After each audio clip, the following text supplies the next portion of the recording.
Study IQ IAS, अब तैयारी हुई अफोर्डेबल। नमस्कार दोस्तों, अमेरिका की इकोनॉमी को एक बहुत बड़ा झटका लगा है। आपने देखा होगा भारत की तरफ से अक्सर कोशिश होती है कि जो रेटिंग एजेंसीज हैं वो भारत के क्रेडिट रेटिंग को बढ़ाएं, बेहतर करें। लेकिन अमेरिका में क्या हुआ है, यूएस का जो क्रेडिट रेटिंग है वो अभी तक सबसे हाईएस्ट था, उसको डाउनग्रेड किया गया, उसको नीचे किया गया है फिच के द्वारा। देखो, दुनिया भर में अलग अलग आपको एजेंसीज देखने को मिलेंगी जो कंट्रीज के क्रेडिट को रेटिंग करती हैं। जैसे कि आपने मूडीज का नाम सुना होगा, स्टैंडर्ड एंड पुअर का नाम सुना होगा, वैसे ही फिच है। ये आप देख सकते हो, Fitch downgrades US credit rating from AAA to AA+। तो इसके बारे में आपको डिटेल से बताऊंगा कि एग्जैक्टली है क्या चीज, इसका मतलब क्या हुआ, इसका इंपैक्ट क्या होगा, भारत किस तरह से इस चीज को देख रहा है, भारत के ऊपर क्या इंपैक्ट आ सकता है। काफी कुछ जानने को है, चलिए आगे बढ़ते हैं। लेकिन उससे पहले ध्यान रखिएगा, आप में से जितने भी लोग यूपीएससी 2024 की प्रिपरेशन कर रहे हैं तो 3 लाइव बैच हमारा स्टार्ट हो रहा है, प्योर इंग्लिश में, प्योर हिंदी में या फिर इंग्लिश बैच में। मैं आपको बता दूं, प्रीलिम से लेकर इंटरव्यू तक की पूरी आपको इसके अंदर तैयारी कराई जाती है। सारे क्लासेस लाइव होते हैं, पर्सनल मेंटर आपको अलॉट किया जाता है, पूरे जर्नी के दौरान वो आपके साथ रहते हैं, वीकली रिवीजन टेस्ट और बाकी चीजें होती हैं। मतलब आपको कुछ भी और लेने की आवश्यकता नहीं पड़ेगी। और सबसे खास बात तो यह है कि अगर आपका प्रीलिम्स 2024 का क्रैक हो जाता है तो मेंस के प्रिपरेशन के लिए फ्री ऑफ कॉस्ट में आपको गुड़गांव हेडक्वार्टर बुलाया जाएगा।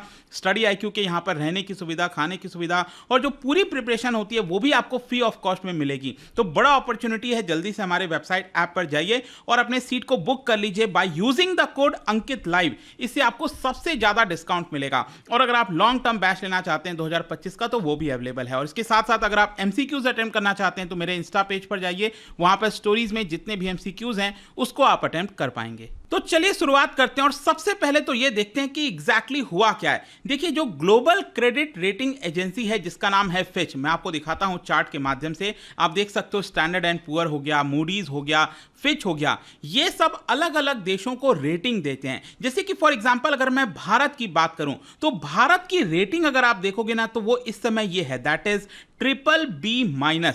ठीक है, ये फिच की रेटिंग भारत के लिए कितनी है, यह है आपका BBB-। और वहीं मूडीज ने भारत को क्या रेटिंग दिया है, Baa3। मतलब कि लगभग वही है, मतलब वही आप कह सकते हैं, उसी लेवल की रेटिंग है। अब ये रेटिंग का मतलब क्या होता है, देखो क्या होता है ना कि कोई भी देश, जैसे भारत सरकार आपने देखा होगा बॉन्ड वगैरह जारी करती है जिसके माध्यम से वो पैसे कलेक्ट करती है, ताकि, क्योंकि क्या होता है ना, जब भी बजट आता है आपने देखा होगा सरकार का रेवेन्यू कम होता है लेकिन एक्सपेंडिचर ज्यादा होता है।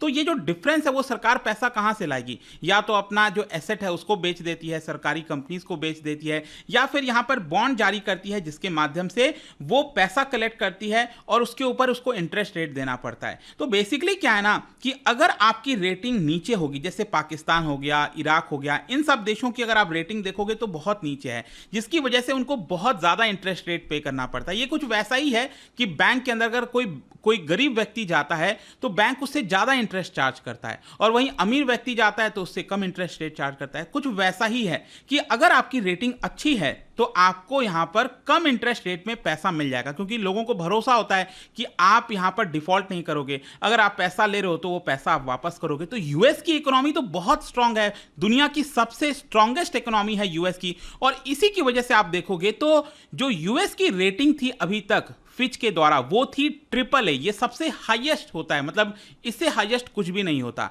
अभी क्या हुआ है, फिच ने अमेरिकन इकोनॉमी, अमेरिका की जो क्रेडिट रेटिंग है उसको AAA से घटाकर एक पायदान नीचे कर दिया, और ये कर दिया है AA+, जैसा कि आप यहां पर देख सकते हो। और इसका कारण बेसिकली कई सारा बताया गया है। यहां पर जो फिच है, ये जो रेटिंग एजेंसी है, उनका ये कहना है कि अगले 3 साल के अंदर जो अमेरिका की इकोनॉमी है वो काफी खराब होने वाली है। वहां पर जो फिस्कल डिटोरिएशन है वो हमें देखने को मिल सकता है। साथ ही साथ गवर्नमेंट के ऊपर जो कर्ज है वो लगातार बढ़ता जा रहा है। पिछले 20 वर्षों से जो गवर्नेंस है अमेरिका के अंदर उसमें काफी खराबी हुई है, डिटोरिएशन हुआ है, और इसी की वजह से यहां पर हम जो रेटिंग है उसको कम कर रहे हैं। आई होप कि आपको समझ में आ रहा होगा। लेकिन जाहिर सी बात है, क्या अमेरिकन सरकार, अमेरिकन गवर्नमेंट इसको एक्सेप्ट करेगी, नहीं करेगी। और इसीलिए व्हाइट हाउस ने और यूएस की जो फाइनेंस मिनिस्ट्री है, ट्रेजरी है, उन्होंने इस रेटिंग का जो डाउनग्रेड किया गया है उसको तुरंत रिजेक्ट कर दिया और कहा कि इस डाउनग्रेड को हम नहीं मानते हैं। इनफैक्ट क्या हुआ है कि जैसे ये रेटिंग हुआ था कि ये डिसाइड किया गया कि रेटिंग कम होगा, तो अचानक से एक पैनिक जैसा माहौल हो गया दुनिया भर के अंदर कि अमेरिकन स्टॉक मार्केट जो है वो क्रैश कर जाएगा, वो नीचे आ जाएगा। लेकिन मैं आपको बता दूं, यूएस स्टॉक मार्केट बहुत ज्यादा नीचे नहीं आया। हां, इसका इंपैक्ट आपको दुनिया की बाकी के स्टॉक मार्केट में देखने को मिलेगा। जैसे कल अगर आपने देखा होगा, सेंसेक्स जो है वो 1% नीचे चला गया। उसका मेन कारण यही था कि अमेरिका के अंदर जो डाउनग्रेड हुआ है उसका इंपैक्ट पूरे दुनिया के अंदर आपको देखने को मिलेगा और इसीलिए सेंसेक्स भी नीचे गया था। क्योंकि क्या होता है कि जब भी इस तरह की चीजें होती हैं तो जो इन्वेस्टर्स हैं, जिन्होंने अपना पैसा लगाया है, यूएस की इकोनॉमी पे भरोसा किया है, लेकिन अगर यूएस की इकोनॉमी में डाउनग्रेड होगा तो ऑब्वियस सी बात है वो थोड़ा सावधान हो जाएंगे। तो यही चीज है बेसिकली। आई होप कि आपको समझ में आ गया होगा। तो बीएसई जो सेंसेक्स है उसमें गिरावट हुआ था। अब क्वेश्चन यहां पर यह है कि जो फिच है उन्होंने क्या एक्सप्लेनेशन दिया, वो मैं आपको थोड़ा डिटेल से बता देता हूं कि आखिरकार उन्होंने यूएस की जो क्रेडिट रेटिंग है उसको डाउनग्रेड क्यों किया है। सबसे पहले तो फिच ने यह बोला है कि अगले 3 साल में जो फिस्कल डिटोरिएशन है वो बहुत ज्यादा बढ़ने वाला है अमेरिका के अंदर। देखो, फिस्कल डिटोरिएशन का मतलब क्या होता है कि सरकार जो पैसा बोरो करती है, तो अगर सरकार बहुत ज्यादा बोरो करने लगती है, जैसे कि अगर मान लो मैं कहूं कि सरकार का रेवेन्यू 1000 रुपए है और सरकार खर्च कर रही है 1800 रुपए, तो मतलब ये 800 रुपए क्या हुआ, ये डेफिसिट हो गया, फिस्कल डेफिसिट। याद है, आपने पढ़ा होगा। तो वो कहते हैं, तो ये सरकार जब बहुत ज्यादा खर्च करने लगती है, ये जो डिटोरिएशन होता है इसी को हम कहते हैं फिस्कल डिटोरिएशन।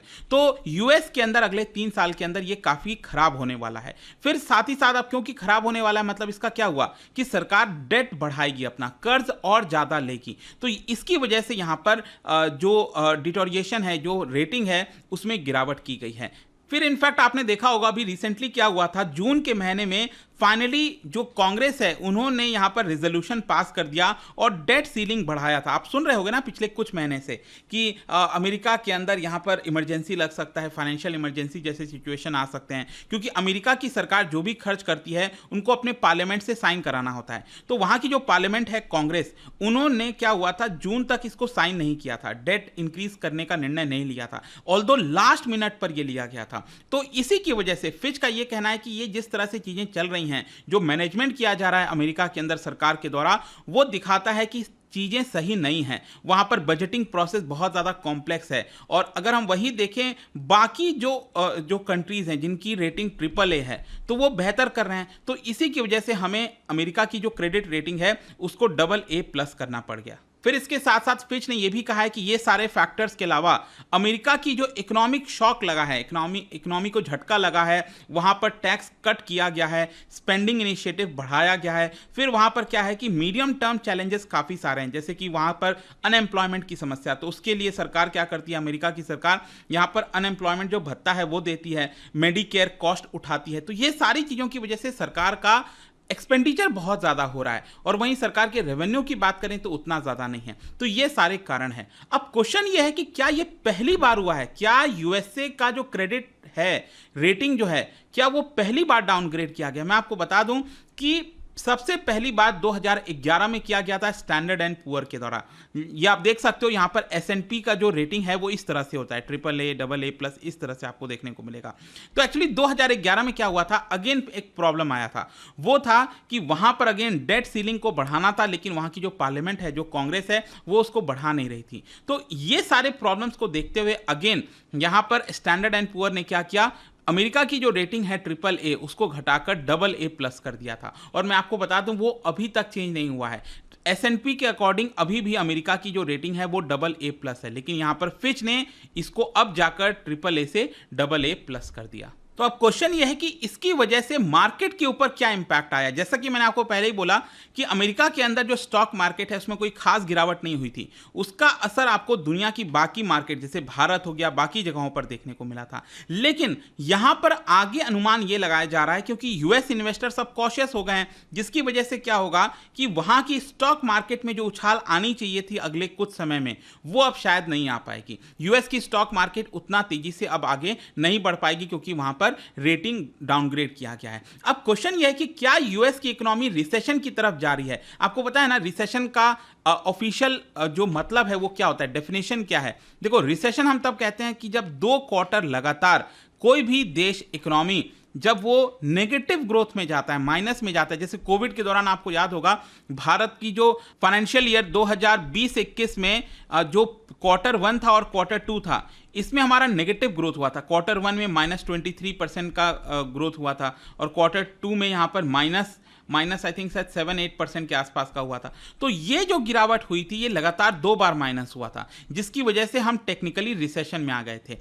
तो कुछ वैसा ही होने वाला है। ऑल्दो अमेरिका के अंदर बताया जा रहा है कि एक माइल्ड रिसेशन होगा, बहुत ज़्यादा नहीं होगा, लेकिन हाँ, जो अभी 2023 है इसका क्वार्टर 4 और 2024 का क्वार्टर 1, इन दोनों जगहों पर यहाँ पर नेगेटिव ग्रोथ होने वाली है। बहुत हल्का होने वाला है, -0.5, -0.7 इस तरह का नेगेटिव ग्रोथ होने वाला है। तो फिच का यही कहना है कि वहां पर माइल्ड रिसेशन आएगा। और आप देख सकते हो 2022 में यूएस के अंदर 2.1% का ग्रोथ हुआ था और अभी इस साल 2023 में लगभग 1.2% का होने वाला है और 2024 में कितना होगा? सिर्फ 0.5%। मतलब अमेरिका के अंदर जो ग्रोथ है, जीडीपी ग्रोथ है, वो लगातार गिरती जा रही है, जो कि ये सिर्फ अमेरिका के लिए नहीं पूरे दुनिया के लिए खराब है, क्योंकि अमेरिका दुनिया की सबसे लार्जेस्ट इकोनॉमी है। डॉलर की जब हम बात करते हैं वो सबसे स्ट्रांगेस्ट है, भरोसा है। तो अगर यूएस की इकोनॉमी खराब होती है तो उसका डायरेक्ट इंपैक्ट भारत जैसे देशों के ऊपर पड़ता है। लेकिन अब देखिए, ये इकोनॉमी डाउनफॉल होने का एक सबसे बड़ा कारण क्या है?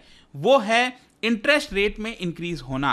देखो क्या हुआ था, पिछले 1-2 साल से आप देख रहे होगे इन्फ्लेशन चरम सीमा पर पहुंच गया था, स्पेशली यूएस जैसे देशों के अंदर। ये जो डेवलप्ड कंट्रीज हैं वहां पर इन्फ्लेशन 2%, 2.5% इतना हो तो काफी है, लेकिन अगर वहां पर इन्फ्लेशन डबल डिजिट में चला जाएगा, 10-10% चला जाएगा, तो ये बहुत ज्यादा चिंताजनक बात है। तो यूएस के अंदर बेसिकली यही हुआ था कि वहां पर इन्फ्लेशन 10-10% तक चला गया था, जिसकी वजह से वहां की जो सेंट्रल बैंक है, जिसको फेडरल रिजर्व कहा जाता है, शॉर्ट में हम इसको फेड कहते हैं, इन्होंने लगातार, पहले अगर आपको याद हो तो अमेरिका के अंदर जो इंटरेस्ट रेट है वो 0% पर था। जी हाँ, आप 0% पर पैसा ले सकते थे, बहुत कम आपको इंटरेस्ट रेट लगता था।